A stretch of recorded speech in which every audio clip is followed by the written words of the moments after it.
Пристигна и нашата последна гостинка за денес, доктор Маја Каличанин-Марковска, ортопед од Систина, со која што ќе зборуваме на, како што веќе ви најавив утрово, за мене барем многу интересна тема тоа е асиметрија на телото. Добро утро, докторке, добро ни дојдовте. Добро утро, добро ве најдов. Темата вие сами ја предложивте и мене веднаш ми се виде многу интересна, но морам да ви признам дека кога се обидов да прочепкам нешто на таа тема на интернет, многу малку можев да најдам.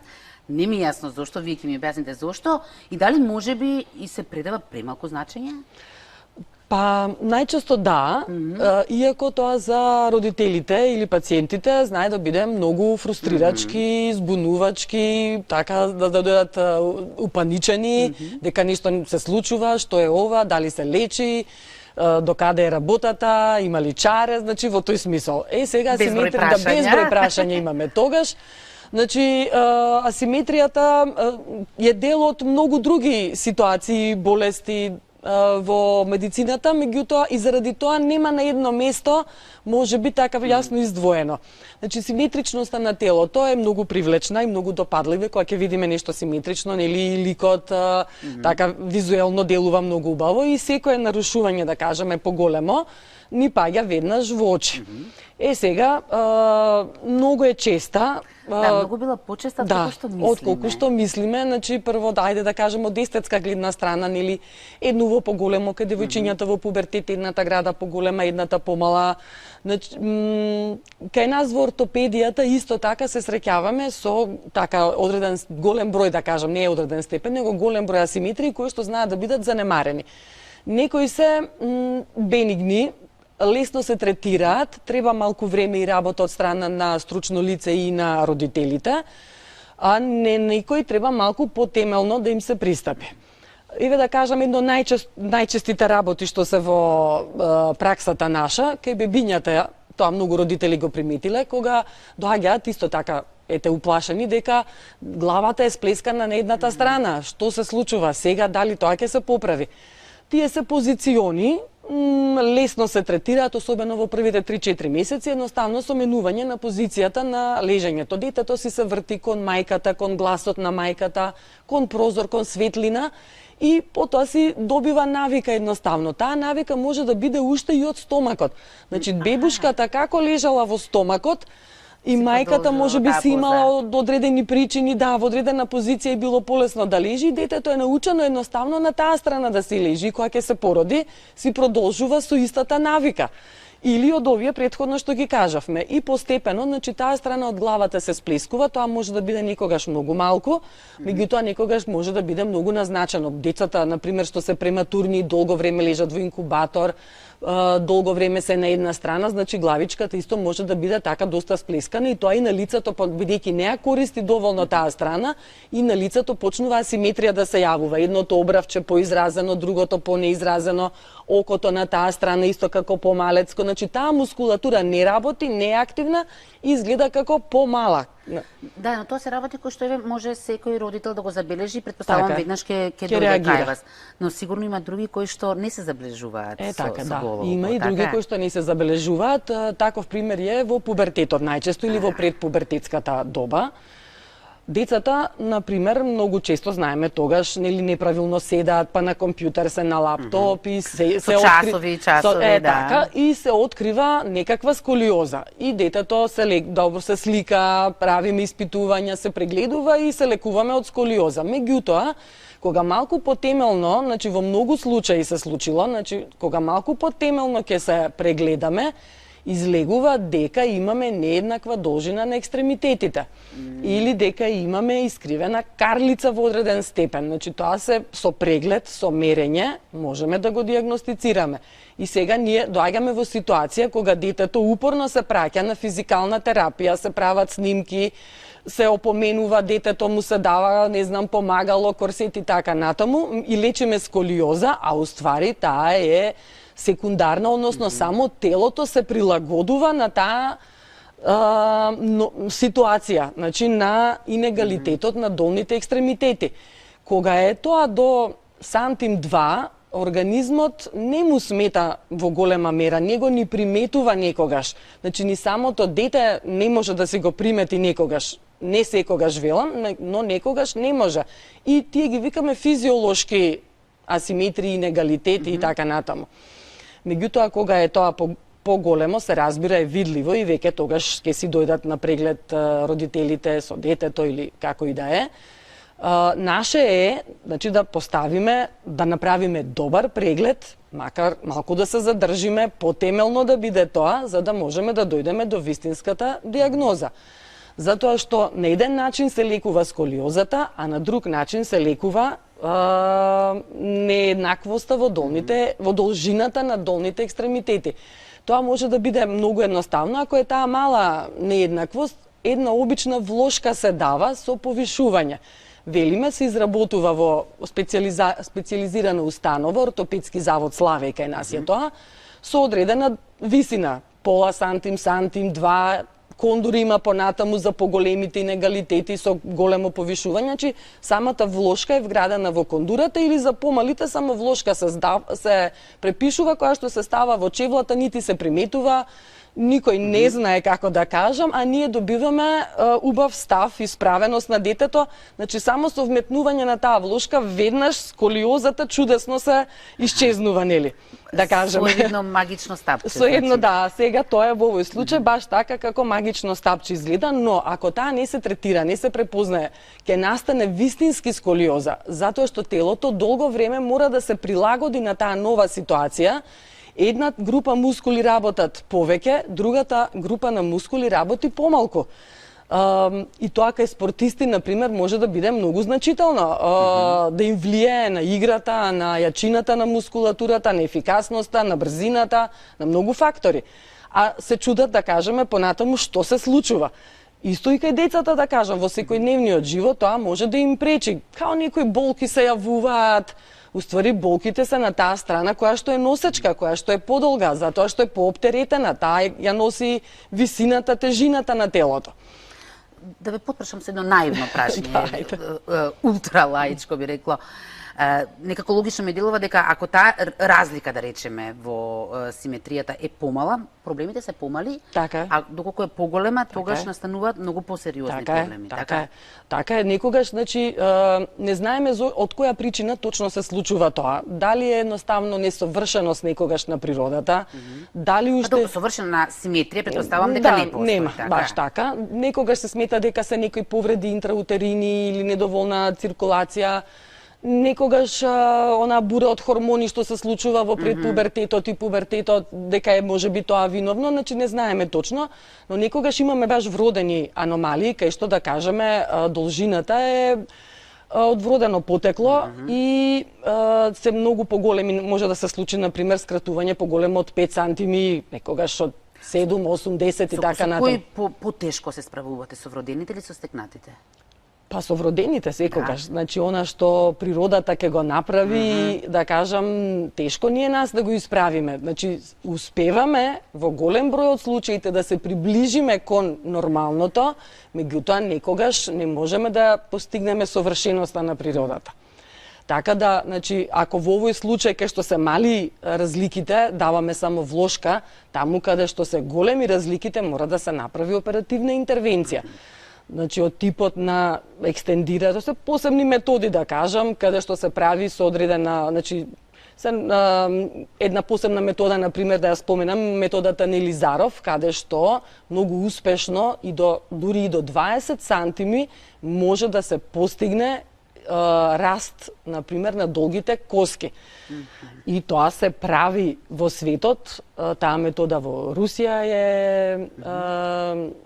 измислена и воведена во медицината пред многу години и се денеска е усовршена и успешно се применува. Чудо би рекла, на вистина. Па, на вистина да. Значи, замислете сега, ако имате еден таква една голема асиметрија и негалитет и сега детето добива должина, значи се поправаат многу биомеханички односи во организмот и добиваме еден исправен став, убаво одење, така натаму.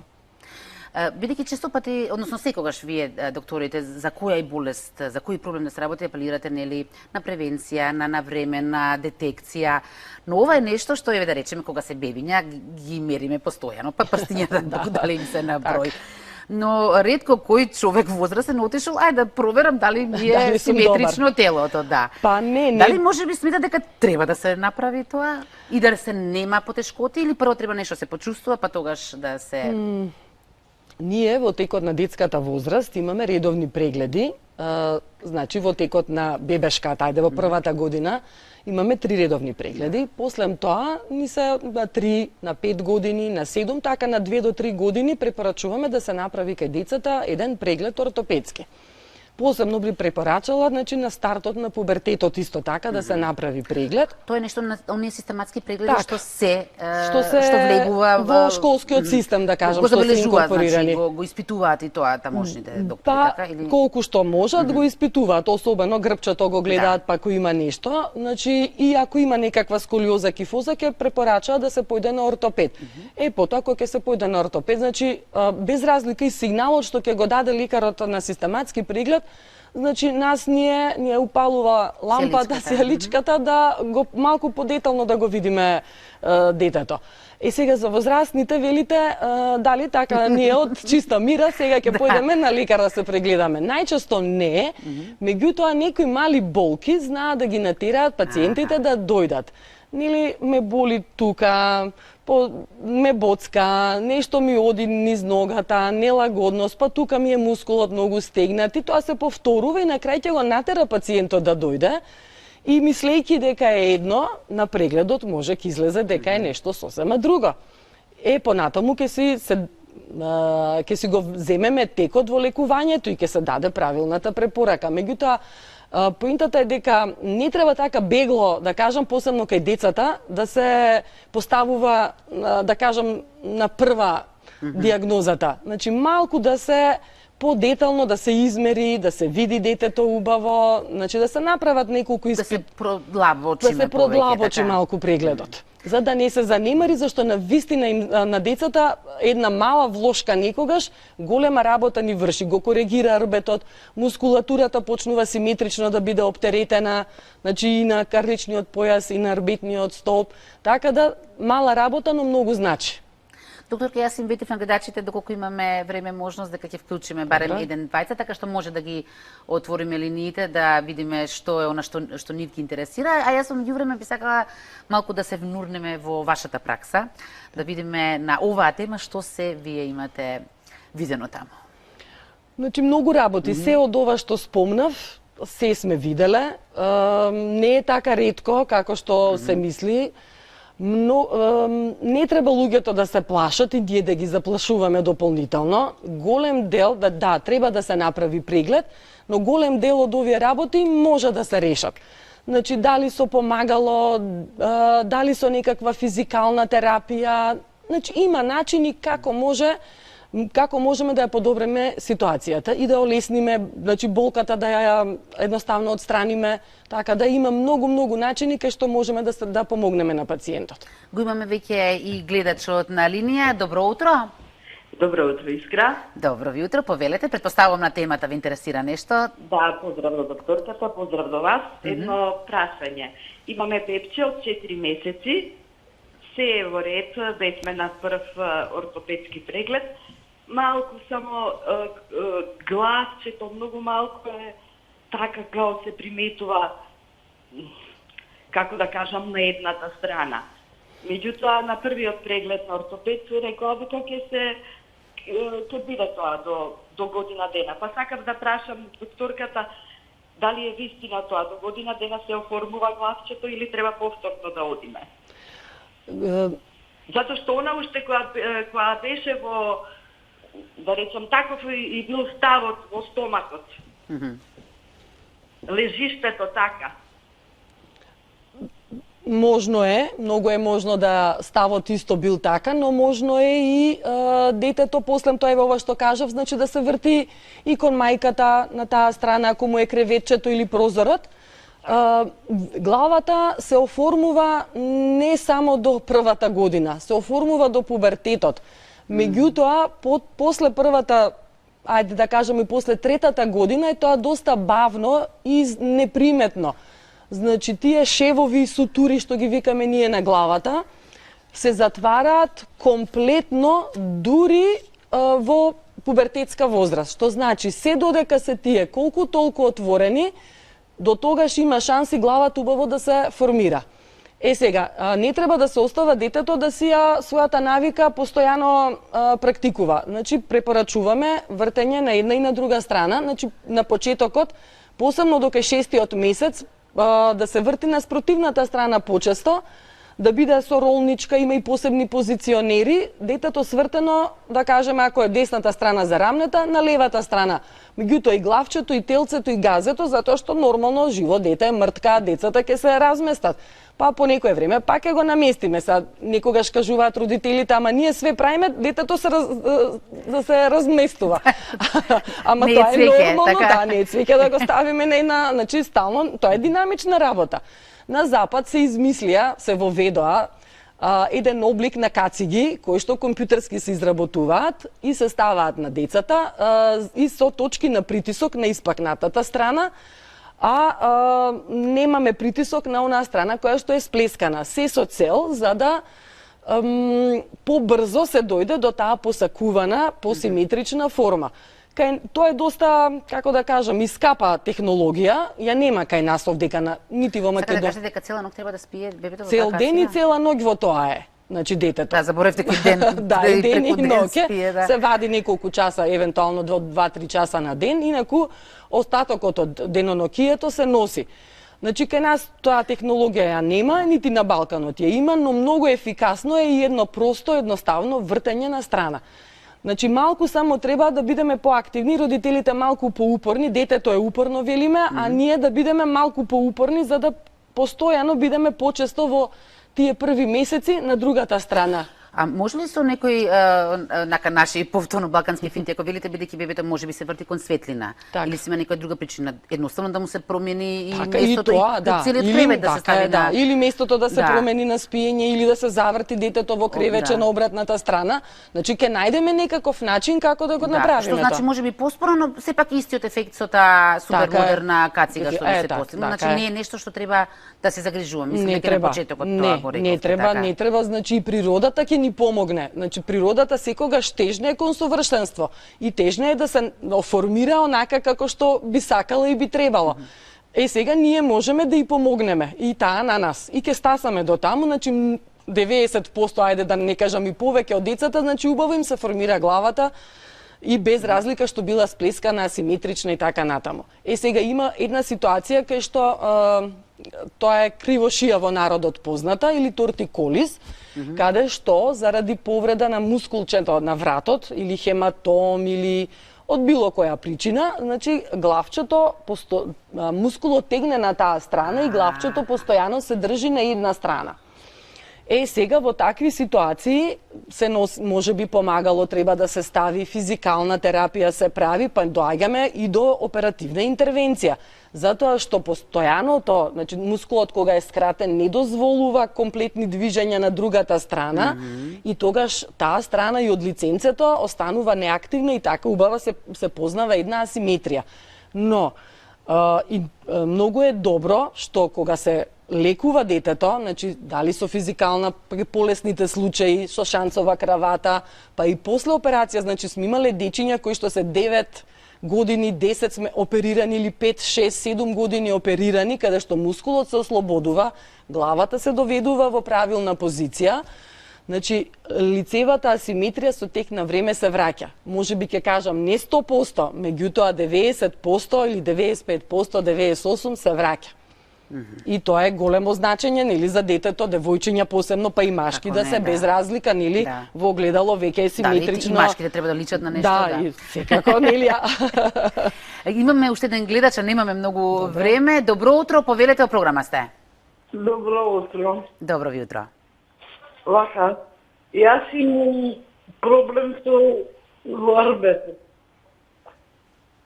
Ми е искривен и ние по наши шуми викаме имам сумци на вратот и долу кај опашката. Што би требало да спорам, не ми дава никакви лекарства. Овдека се работи очигледно за возрасен пациент, значи тука треба сега да се направи преглед, рентген снимка би требало да се направи и во однос на тоа би продолжиле, но пошто кажува, претпоставувам дека се дегенеративни веќе промени од некој степен во прашање, значи може тоа да оди конзервативно со лекови, со физикална терапија или да се види едноставно на лице место што е, за да може да се даде соодветна препорака. Да, не би можеле вака. Да, вака на вистина не би можела преку телефон, да. Јас многу ви благодарам на вашето гостување. Вие ми рековте дека ова е ваква тема, односно, претпоставам за било која тема, 20 на минути можеме само да ја начнеме, да ја поставиме. Успеавме ли барем да ја поставиме Па, ете, темата? барем да ја укажеме на овие ситуации. Мислам дека така да малку свесноста се подигне, значи, за оваа проблематика, чисто луѓето да знаат дека ете се третира, има начини, дека тоа не е така еднаш за секогаш дадено, можеме нешто да направиме во врска со тоа. Ете тоа би било. За крај ќе прашаме на темата со која што сите денес живееме и од рано утро гледачите само на таа тема зборуваат. Вие како стручњак, експерт, со ваше око, дали се во добра кондиција нашите фудбалери? Како ви изгледаа вчера? Одлично ми изгледаа. Им треба да ви прекрасно. помагала влошки нешто, било што или добри беа сите? Мислам дека беа одлични, совршени, перфектни. Многу се радувавме дома на нивната победа, на вистина прекрасен момент, така емотивен за сите ми се чини. И само да продолжат така. Само така секако, да продолжат, се разбира. Ви благодарам на сите гледачи, им благодарам што беа ова утро со нас. Продолжете во ова расположение што го имавте и утро. Ви останете секако со нас, следуваат најновите вести на Алфа телевизија. Со оглед на тоа што Наташа Станчич ќе биде пред малите екрани, сигурна сум дека ќе започне токму со таа вест.